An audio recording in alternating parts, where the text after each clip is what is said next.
Hello guys, मैं जितेंद्र तिवारी आपका अपने यूट्यूब चैनल पर स्वागत करता हूं। और आज हम लोग वर्ल्ड हिस्ट्री का अगला इम्पोर्टेंट टॉपिक पढ़ेंगे, जो आप लोग बेसब्री से जिसका वेट कर रहे थे, इंतज़ार कर रहे थे। वो घड़ी आ गई, वो समय आ गया है कि जब आप फांसीवाद पढ़ेंगे, फासिज्म पढ़ेंगे। तो क्या होता है फांसीवाद और किसने शुरू किया, क्यों शुरू किया, ये सारे कॉन्सेप्ट आज आपको क्लियर होंगे। आप लोग बहुत ना क्लास में पूछते हो, सर फांसीवाद बता दो, नाजीवाद बता दो। तो मैं बार बार टालता था ना, इसीलिए टालता था कि एक दिन अनुकूल समय आएगा जब मैं फांसीवाद और नाजीवाद पढ़ाऊँगा। तो वो समय आ गया। हाँ, तो याद रखना, फांसीवाद ना कोई बहुत बड़ी सजा नहीं है जिसमें लोगों को फांसी दी जाएगी, ऐसा कुछ नहीं है। क्या है इसमें? तो बहुत लंबी कहानी है। लंबी कहानी नहीं है, बहुत ही छोटी कहानी। लोग डराते हैं, धमकाते हैं, जिनको आता नहीं समझाना। तो याद रखना कि फांसीवाद एक राजनीतिक विचारधारा है, एक राजनीति का प्रकार है, पॉलिटिक्स का ही टाइप है, जिसमें शासन, एडमिनिस्ट्रेशन के सर्वोच्च पद पर कोई व्यक्ति काबिज हो जाता है, इस्टेब्लिश हो जाता है, अपने आप को स्थापित कर लेता है शासन या एडमिनिस्ट्रेशन, प्रशासन के सर्वोच्च पद पर। और फिर क्या होगा कि अपने हिसाब से, अपने अकॉर्डिंग या मनुकूल, अपने अनुसार, अकॉर्डिंग टू हिम, वो क्या बनाएगा? रूल और रेगुलेशंस बनाएगा। हुआ क्लियर? तो राजनीति का एक प्रकार है, it is types of politics, it is where a person control in all over field of administration, जहां पर जो सर्वोच्च पदाधिकारी होगा, अधिकारी होगा, वन मैन आर्मी होगा, वो सारे नियम कानून बनाएगा। क्यों? क्योंकि फांसीवाद में जो सर्वोच्च सत्ता होगी उस पर वो व्यक्ति अपने आप को इस्टेब्लिश कर लेगा, स्थापित कर लेगा। और इसी अधिनायकवादी या तानाशाही सिस्टम को फांसीवाद की संज्ञा दी गई। नहीं हुआ क्लियर? तो याद रखना, राजनीति का एक प्रकार है फांसीवाद, जिसमें व्यक्ति क्या करता है? शासन के सर्वोच्च पद पर कब्जा कर लेता है, अपना नियंत्रण, अपना कंट्रोल स्थापित कर लेता है, और फिर शासन, एडमिनिस्ट्रेशन के सारे नियम कानून, रूल एंड रेगुलेशंस वो व्यक्ति बनाने लगता है। इसी तानाशाही या अधिनायकवादी विचारधारा को इतिहास में फांसीवाद की संज्ञा दी गई।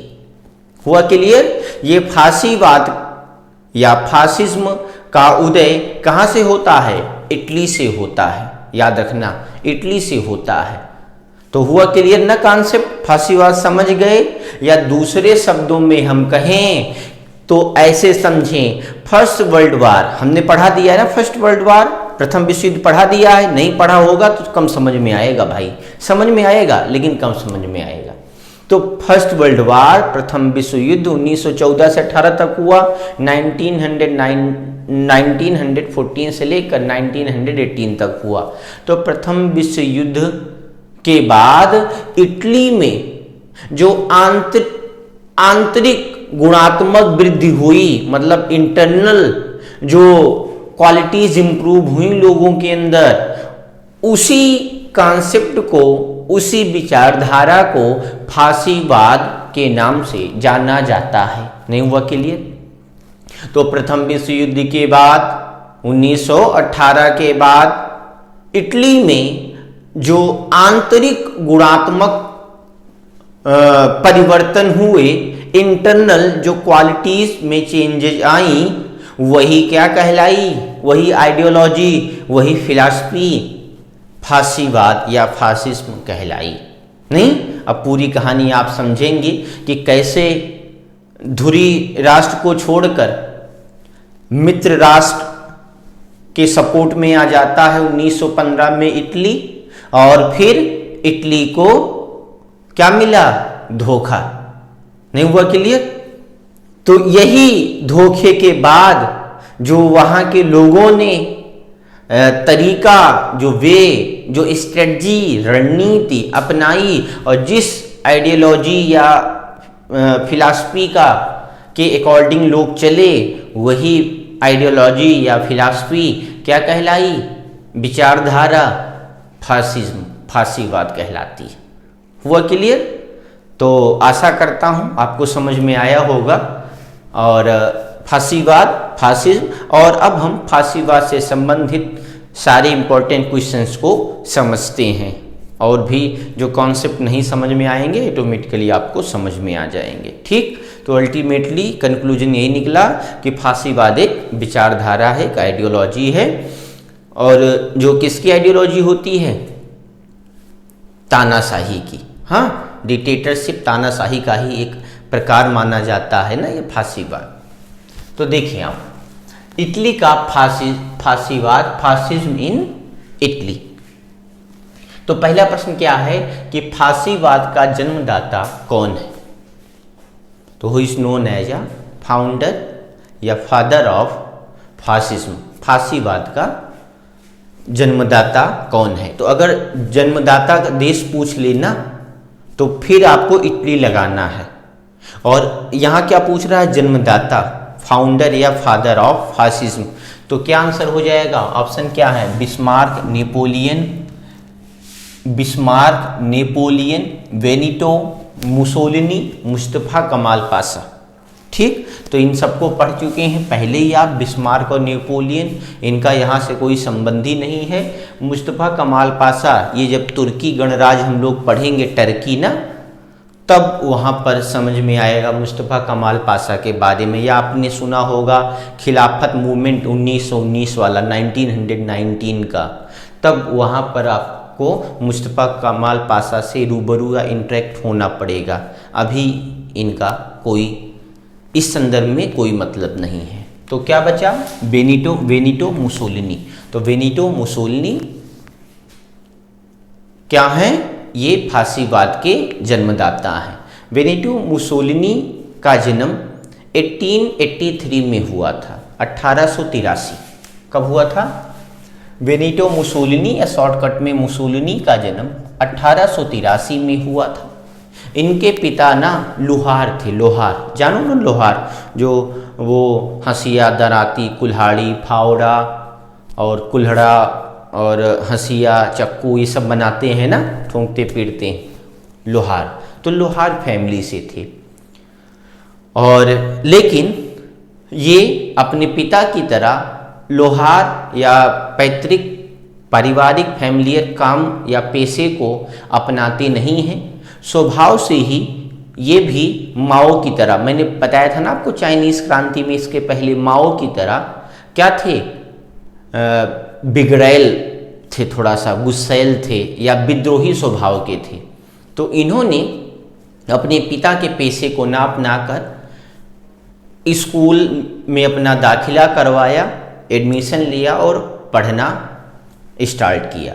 अच्छा पढ़े भी, और आगे चल के ये टीचर बन जाते हैं, शिक्षक बन जाते हैं मेरी की तरह, या आप भी अगर बनना चाहें आपकी तरह। लेकिन टीचर या शिक्षक का पेशा इनको अच्छा नहीं लगा। बहुत लोगों को नहीं अच्छा लगता है ना, ऐसे ही बहुत लोगों को अच्छा लगता है। जैसे मुझे टीचिंग मेरा पैशन है, शौक़ है, अच्छा लगता है पढ़ाना। तो ऐसे इनको भी मेरी तरह शौक़ नहीं था। मुझे शौक़ है लेकिन इनको शौक़ नहीं था, जिसके कारण बहुत जल्दी इन्होंने टीचिंग का पेशा, शिक्षक का पेशा, प्रोफेशन छोड़ दिया। याद रहेगा। और धीरे धीरे धीरे ये इटली के सर्वोच्च पद पर पहुंच जाते हैं। हाँ, तो इनमें वो जो बुद्धि थी, कुशाग्र बुद्धि, वो जो इनका स्वभाव था, वो भी कहीं ना कहीं पॉजिटिव वे में रहा। और जो फर्स्ट वर्ल्ड वार में इटली इटली मित्र देशों के साथ रहा, जीता, लेकिन उसको मित्र राष्ट्रों की तरफ से मित्र राष्ट्रों को तो फायदा हुआ फर्स्ट वर्ल्ड वार के बाद या फर्स्ट वर्ल्ड वार में, लेकिन इसको ना इटली को बहुत फायदा नहीं हुआ। और जैसे सुना होगा, धोबी का कुत्ता ना घर का ना घाट का ना, तो सेम वैसे ही इटली की कंडीशन हो गई फर्स्ट वर्ल्ड वार के बाद। इटली फर्स्ट वर्ल्ड वार में इटली इन्वॉल्व था मित्र देशों की तरफ से।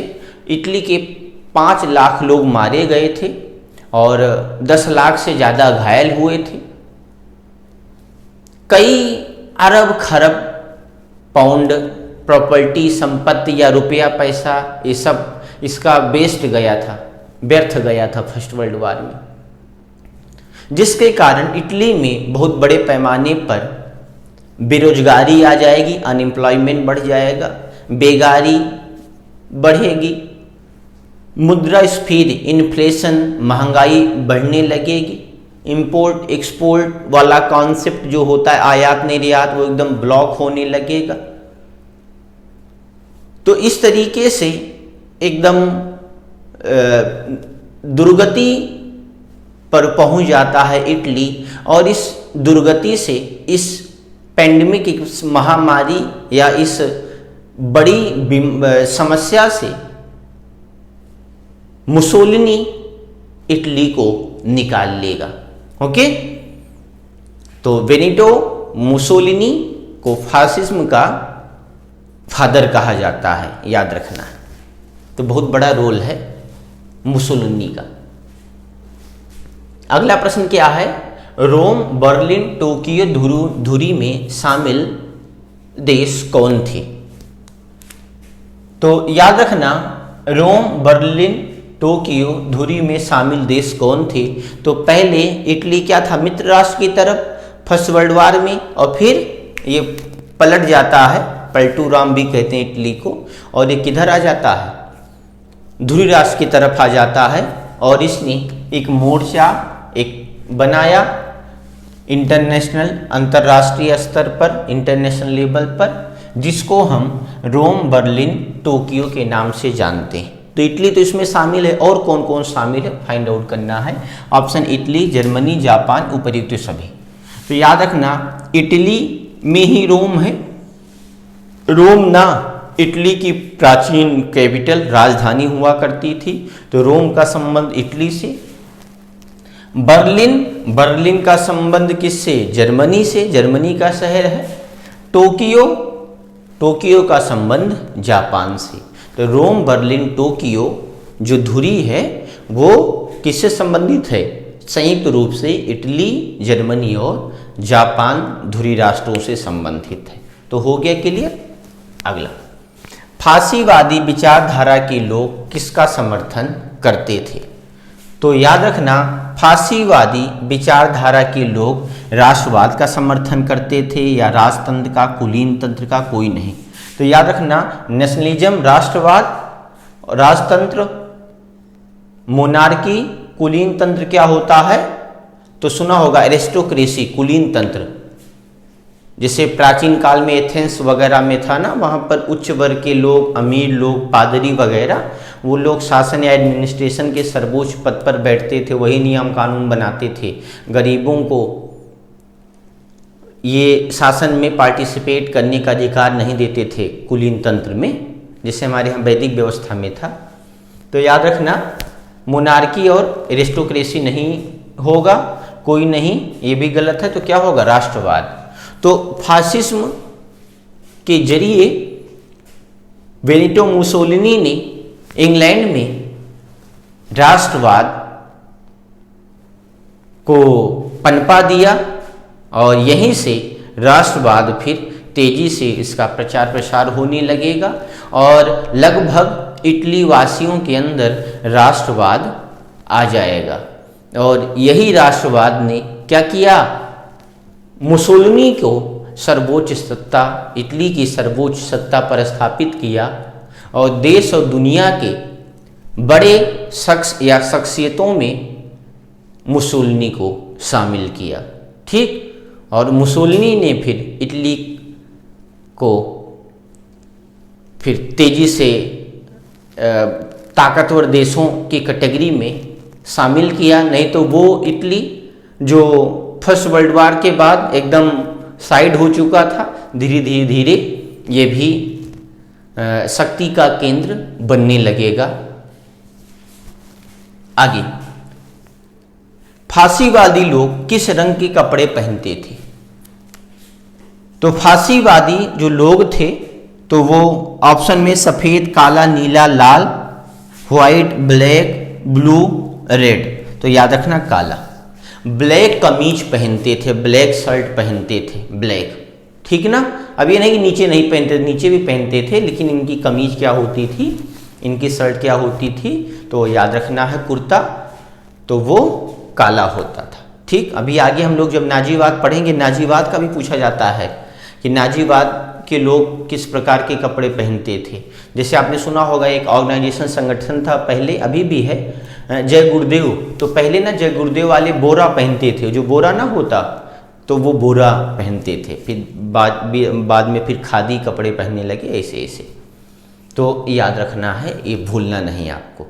ठीक, तो बहुत छोटा सा टॉपिक है फांसीवाद, और बहुत सारे टीचर्स ना इतना इजी वे में बता ही नहीं पाते हैं और इतना कॉम्प्लिकेटेड बना देते हैं कि सामने वाले को लगता है यार फांसीवाद कहीं बहुत बड़ी तोप वोप होगी जो समझ में ही नहीं आएगी। बहुत आसान है समझना, एक बार मेरा वीडियो देखना और आपको गारंटी के साथ ये समझ में आ जाएगा। ओके, तो अगर कॉन्सेप्ट समझ में आ जाए फांसीवाद का, तो वीडियो को लाइक करिए और चैनल को सब्सक्राइब करिए।